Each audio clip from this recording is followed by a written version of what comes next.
So today we are going to be talking about the value of feedback. And one of the things we do in the practice pods in our sessions every week when we get together, it's not just practice our coaching and being coached, we also provide feedback. And feedback has a very important role to play as coaches, not just giving feedback, but also receiving feedback.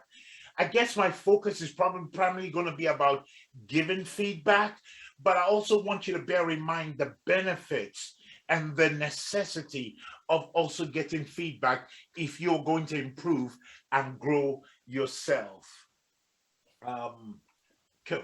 So, what exactly is feedback? And everybody has their own perspective or views about feedback. I think when I first thought about this subject matter, I had so many different things come to mind. And one of the questions I'm going to ask you to consider today or to talk about today is your experience of giving feedback, not just positively, but also any negative experience that you have for giving feedback.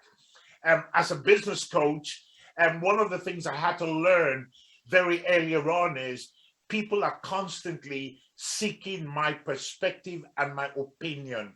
And what was important for me was not just to soothe someone's in quote ego, but to actually help them achieve their objective by giving them, an honest and a fair feedback on how well or my perception of things are.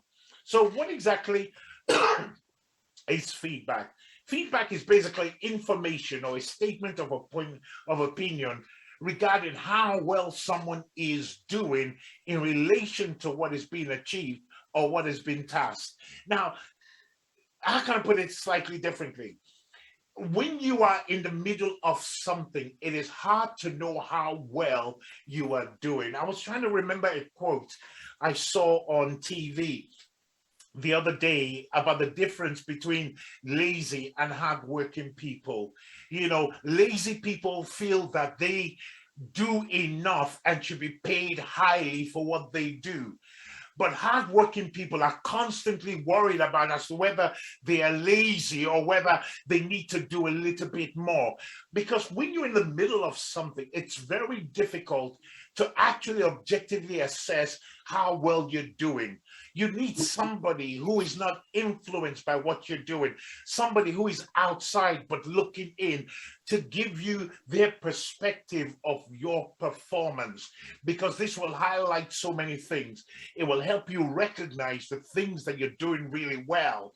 And sometimes, if you don't get that recognition, it can be demotivating. So, feedback is about helping people understand what exactly they're doing well, what exactly is going right, but what also are the areas they need to develop in and to grow in. Feedback can be described as giving a perspective that enables the receiver recognize their accomplishments.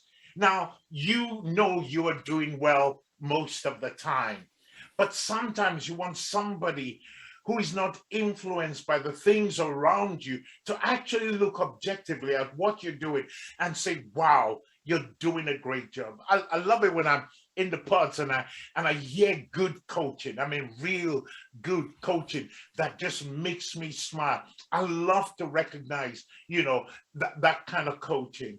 It's about giving, it's about recognizing accomplishments, the effectiveness, growth, weakness, and also areas of improvement. Feedback can also be questioning and critiquing in an objective and constructive way. Um, some of you probably would have watched this on Netflix. There's a program or there's a docu-series called, I don't know how serious one would take it, but it's called 100 Humans. If you haven't watched it, it's a great show. I wouldn't say take it literally or seriously, but it's all about, carrying out different experiments with 100 people from different backgrounds, different shapes and size, etc. And one of the experiments they actually carried out was on, giving feedback. how people would perform if they were given positive and negative feedback.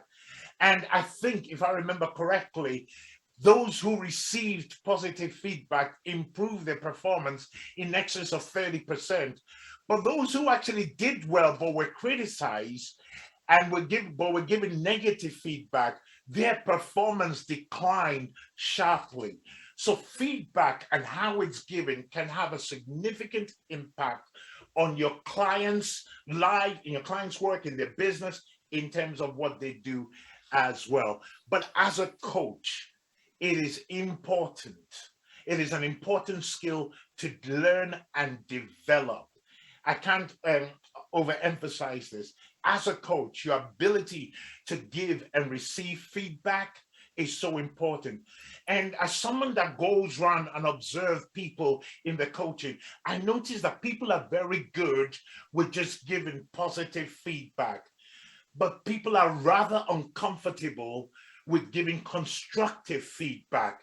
And some of these issues I'd like to address. I'm just realizing I've already spent half of my time already. So let me move on. So, what is the importance of giving feedback? One, it highlights areas of growth and improvement. What are you doing well? Where have you grown? It highlights it.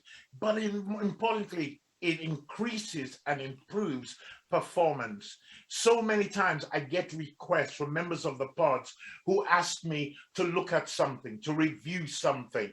And anytime I give feedback in a constructive way, I see how they take what I've said and run with it and actually come back with something better. I was so blessed last week. Somebody sent me something to review, and I was so blown away by how much improvement they've made since the last time I spoke to them. So it can help increase and improve performance.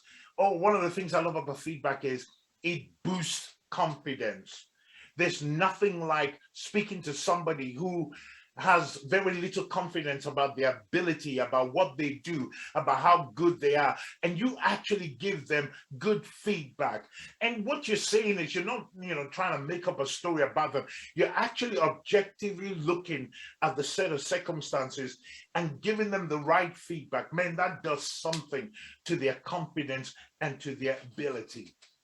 Feedback also provides for continuous learning. You know, you should never desire, or should never get to a point whereby you stop growing. It's so important as a coach that you develop, and it's important for you to identify areas you need to grow and improve on. Now, I lead with Lisa this group, and both of us can tell you without a shadow of a doubt, over this last year, we have grown. I have grown, beyond, I couldn't even describe how much I have personally grown, because what feedback has done is it's touched. And those of you who've had the opportunity to coach me can attest to it. It's like, I'm not very comfortable in opening up. And when I get the feedback about certain areas, one of the big ones for me in the last year was vulnerability. And if somebody did not give me any feedback on that issue and just kept quiet, there's no way I would grow. There's no way I would learn. There's no way I would develop. So it provides for continuous learning and development. Another thing about feedback is, when we talk about accountability as part of our roles as coaches, a huge part of accountability is giving feedback. There's no point in somebody being accountable to us and we are afraid to actually give them an honest and objective perspective of how well they're doing, and that is so important because everybody needs us. It also helps recognize where additional support and help is required. I am going to move. I do apologize. I'm taking more time than. So what are different types of feedback? And you can do your own research. There's so many different types of feedback, but I just wanted to highlight, a couple here. One is, it's recognition. It's about applauding. It's about recognizing success. progress that is made and standout performance, and and you give that feedback because you want certain things to be achieved. And I'm going to touch about one or two things, I hope, if I've got the time. Feedback, a type of feedback is coaching in terms of helping your clients expand their knowledge, their skills, and their abilities. And third type is about evaluation. It's about actually looking at something based on what was planned or agreed, or goals that were set, and see how well they've performed in line with it. So the different types of feedback. But why don't people like giving feedback? Mostly is people find it uncomfortable, especially if, most people are comfortable with the positive side of praising and recognizing. But when it comes to identifying areas of weaknesses, areas that people are not doing well, I remember years ago, I was with a colleague in a client who had paid our company a lot of money for the advice we would give. And my colleague was beating around the bush. He didn't want to hit the nail on the head. And he was just so, how can I put it? He wasn't comfortable about giving constructive feedback. And the client actually put in a complaint that, why did I pay all this money and you cannot even tell me, what I need to be doing in order to improve?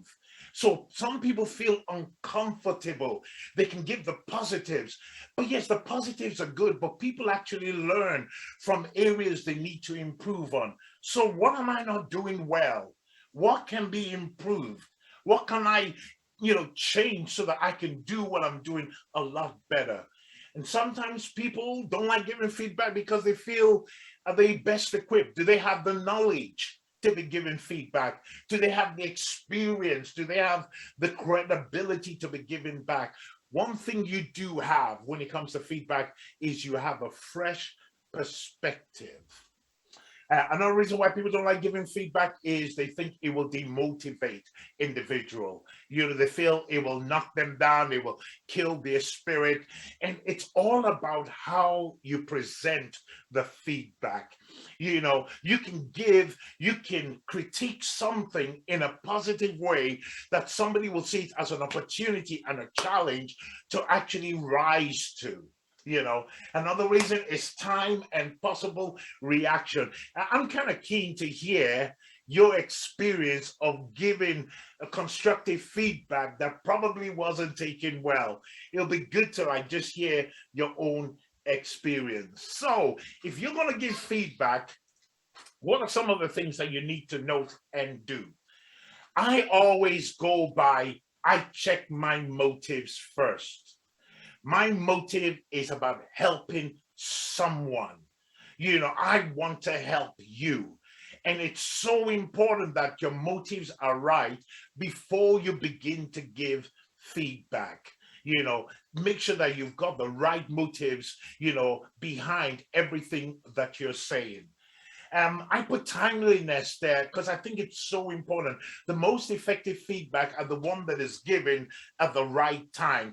Please don't, see something today, then wait 6 months down the line and say, oh yeah, I meant to have told you, yeah, if you had changed it that way, I saw it 6 months ago, but if you had done it that way, it probably would have been better. If you see something and you have the relationship there, it's so important that under the right set of circumstances, you provide the feedback. I believe in preparation before giving feedback. Be clear in your mind what it is you want to say and how you want to say it before you deliver the feedback. Again, be specific. Don't waffle.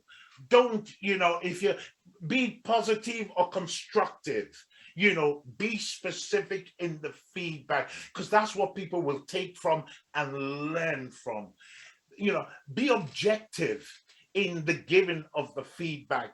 Whatever you do not be biased, And sometimes I am not a big fan of giving my friends feedback But I do know that if they come to me, then they're at risk that I will say something that will identify issues around what they're doing. I wouldn't just say because you're my buddy, I am only going to praise you, because that does you no good whatsoever. I want to praise you, but I also want to identify areas in which you can improve on. Also, when you give feedback, seek the response from the person you're giving the feedback to. You're giving feedback. What do they think about what you've said? Do they agree with it? Does it resonate with them? That's so important. I like to finish and start with the positives. I go in, and sometimes, if it's business, it might be a little bit different. But generally speaking, I like to start and finish with the positive. But I like to identify the good. I also like to identify areas that can be improved on. Make sure your feedback is actionable. In other words, when you're giving feedback, make sure it's something that they can do, they can take action on. And finally, follow it up. Wow, I've really taken time. So today, as we go into our coaching sessions, what do I want us? Some of the questions I would like you to ask today is: one, share with us one positive and negative experience you've had when it comes to giving feedback. And I guarantee everybody's had numerous opportunities to give feedback as a coach.